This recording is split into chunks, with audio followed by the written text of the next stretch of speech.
we met My Care Channel's Ability Ambassador Hayden Payne. Hayden spoke about the great support he received from different people who have helped him throughout his life. Today, My Care Channel's journalist Sue Shockman met one of those people, Berinda Karp, founder of Autism STEP Australia.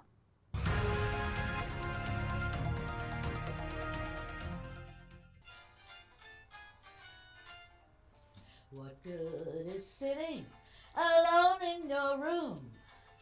Come hear the music play. Life is a cabaret, old chum. Yeah. Come to the cabaret. Put down your knitting, your book and your broom. It's time for a holiday. Life is a cabaret, old chum.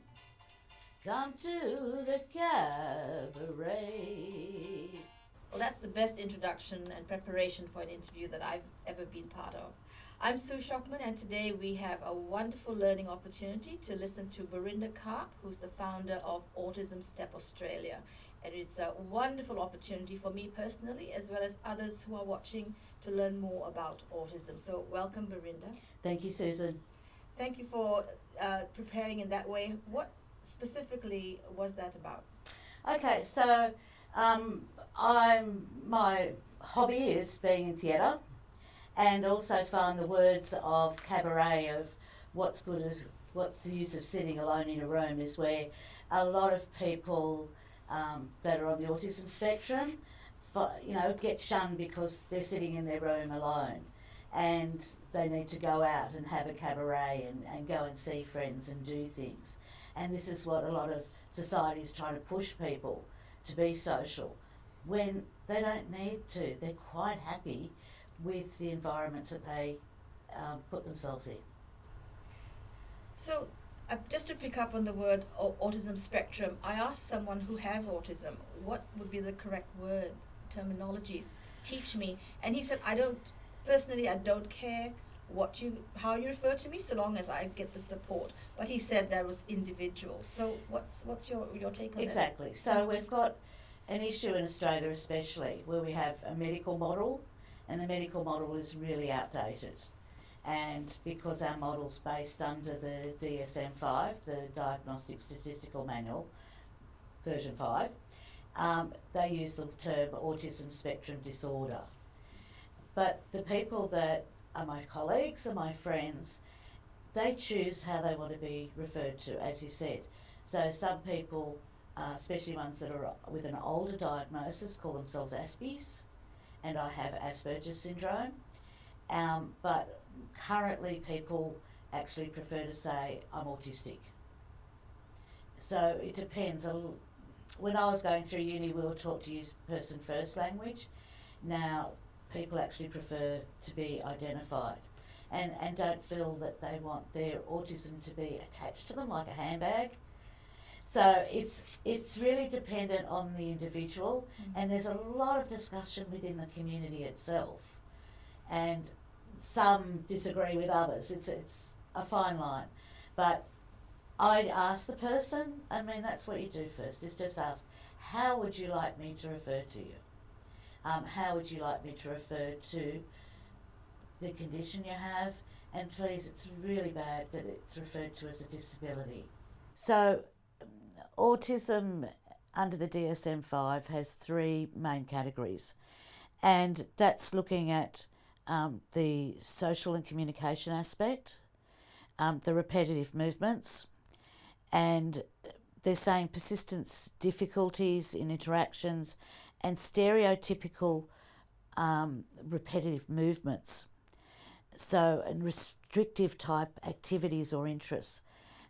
This is also, I believe, quite a fallacy from my experience with people, that most of this can be attributed to anxiety.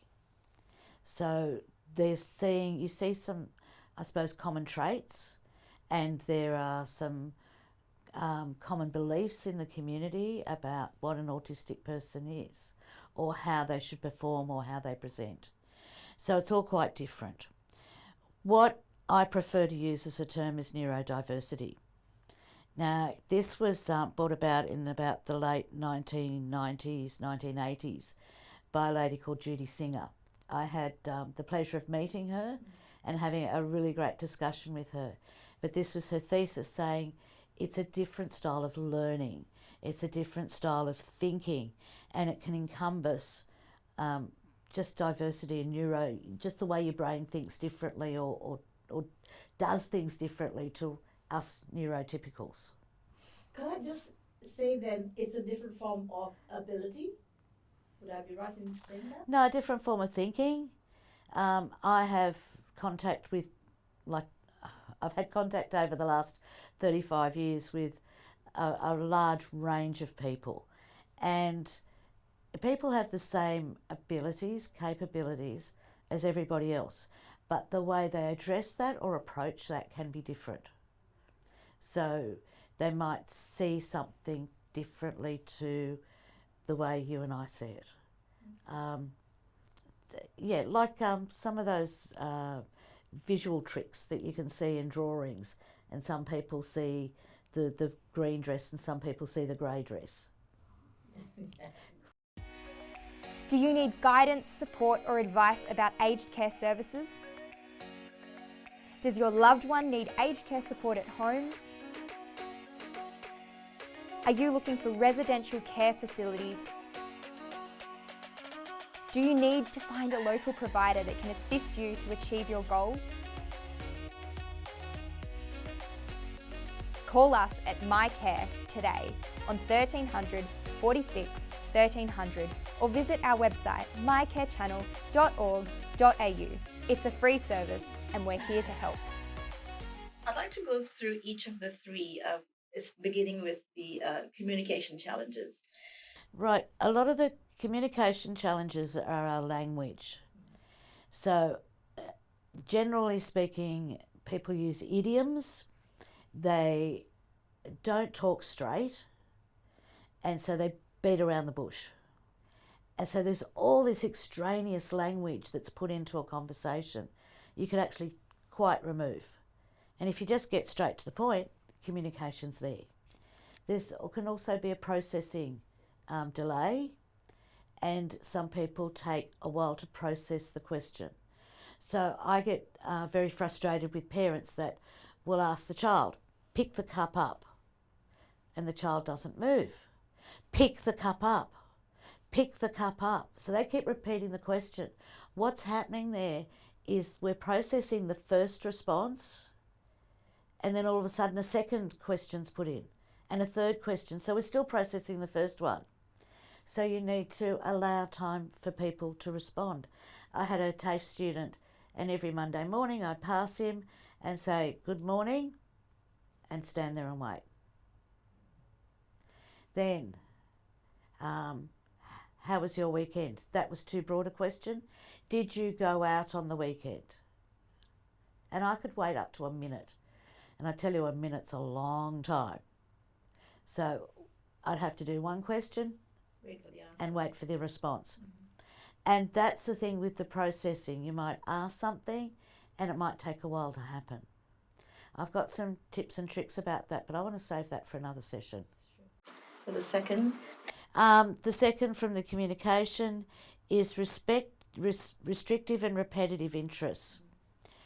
Yes and no. Interests can change, like all of us. I don't know, I've gone through phases of doing different craft activities, and I'll do something for 6 or 12 months and then move on to something else.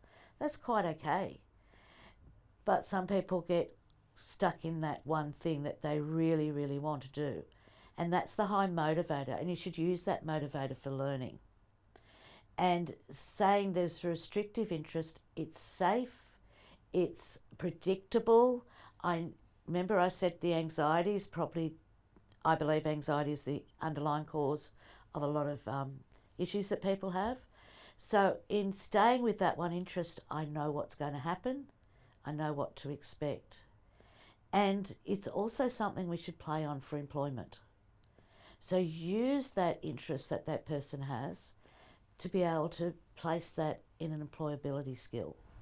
So a task or a job with a repetitive nature would be Or ideal. not just I'm not saying repetitive, but is a high motivation. So I then also disagree with that wording of saying restrictive, repetitive interest. It's safety, right? It's safe to do that. And as I said, it's something to build on. So if your interest is Lego, okay, what's Lego? Lego is designing, engineering, solving problems. So you take the skill base and then you morph that into an employable skill. So a lot of my guys that are really good drawers, beautiful, amazing artists, and also good with Lego, what do you think the industry is to use both of those skills together? Some engineering sounds like a Yeah, fantastic. so CAD, right? Computer-aided drafting and design, but it's using both the visual skills and the mechanical skills together. So you've got to flip what you're seeing to see where it can go. And with saying repetitive motor movements, again, if that could be related to Tourette's, so that it could be a tic. A lot of people will finger flick, so that's stimming, self-stimulation. That's right, and that's a soothing. A soothing, yeah. Right. Yeah, so you might do that, or a hair curl, right? Lots of people do that. Right, but it's not seen as being unusual.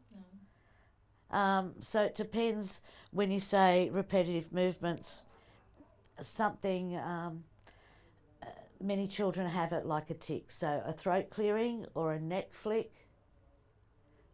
There's also been some studies by physiotherapists looking at autistic gait, so seeing how a person walks. I find that people actually have a lower centre of gravity, so their pelvis, they need to keep that stability, and you'll see people look like they're sort of crouching or a bit of a bend, and there's the hips don't move just as well.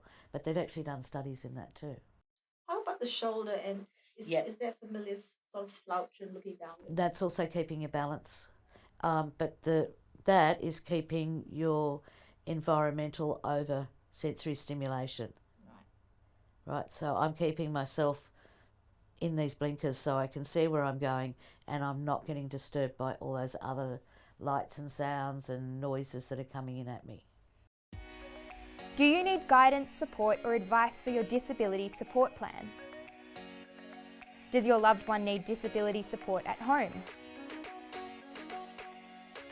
Are you looking for special disability accommodation for your son or your daughter? Do you need to find a local provider that can assist you to achieve your goals? Call us at MyCare today on 1300 46 1300 or visit our website mycarechannel.org.au. It's a free service and we're here to help.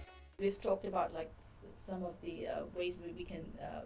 These are sort of signals of someone who is autistic. But So, in saying about movement and body language, they're very fine nuances that I pick up.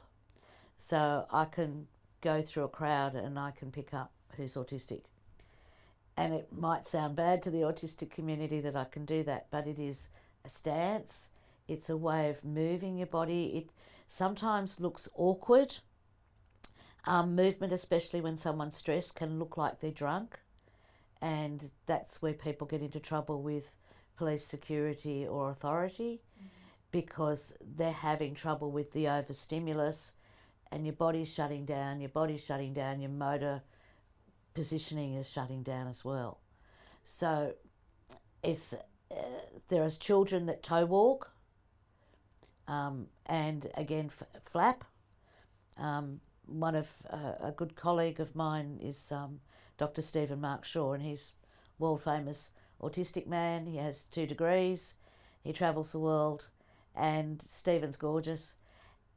He has a lot of sensory issues, and he wears a peaked cap when he's presenting at conferences because of the lights in auditoriums. And Stephen, we communicate by saying happy flaps. So he's a 50-year-old man that flaps. Yeah. So what are the special challenges? You've mentioned a few already, but what are some of the special challenges faced by someone autistic? I wouldn't say special challenges. I would say common challenges that people have. Firstly, the sensory. I'm going to keep coming back to the sensory overload. The body system just processes things differently, and especially loud or sharp noises distract the lights. So even the lights we've got here would be extremely tiring, and hot and cold, just everything sensory, someone touching you suddenly. So it depends on the individual. So the challenge would be the sensory, the anxiety of not knowing what's going to happen next, not knowing what a situation is. I asked you to send me the questions in advance so that I was prepared, because I didn't want to walk in here unprepared. So I set up my own support strategies for myself. So preparation, planning, and having the ability to control the environment so I don't get hit with something suddenly. It's very much control. And I'll keep coming and I'll keep saying anxiety, anxiety. There are things we can do and things we can't. Sometimes we need just a little bit of help, and sometimes quite a lot. Whatever your need as a person living with a disability, My Care channel can put you in touch with the people who can assist. You don't need to navigate the process alone.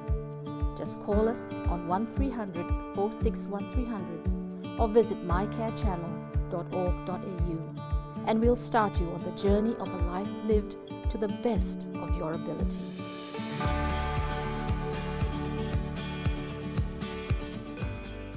What if we are in a public space? On the channel, we aim to help all of us understand one another better. If someone is, say, in a public space, in a train station, and what is the signal to us, to someone, that the person next to them is autistic, and if they should suddenly be anxious, what can someone on the sideline do? A few things you'll notice. People may cover, if they haven't got noise cancelling headphones or any type of their own support strategies, cover their ears. Pacing. So in a repetitive movement, it might be pacing up and down, it might be moving in a circle, it might be just doing some type of energy movement, running into things, seeing. So that's another thing with, say, Hayden, is just his personal space. So he'll walk into people. I'd like to introduce to our audience that Hayden Payne is one of our ambassadors of the channel. He's autistic, and you'll be seeing more of him on My Care channel. Yep. So can I add to that? So I've known Hayden since he was 15, so about 15, 17 years. And an example of identifying that Hayden was autistic, he was at the TAFE campus walking in circles, literally walking in his own circle. And a colleague contacted me and said, come and help, and found that he'd lost his bag, but he'd got so stressed that he couldn't get out of the space that he was in until we went, where have you been, and backtracked and asked the right questions. A lot of the support strategies are just asking the person the right questions, knowing how to frame that question and how to help them. So your situation of the train station can be, are you okay? Would you like some help? And the next thing is to offer somebody some water. So the two things that come through with the water is stopping the thought cycle to actually take the water. Plus, when you're stressed, you dehydrate, your brain dehydrates. If you're in this thought pattern or anxiety pattern, it rehydrates you so you can get out of that situation. So it's a physical change and a metabolic change too.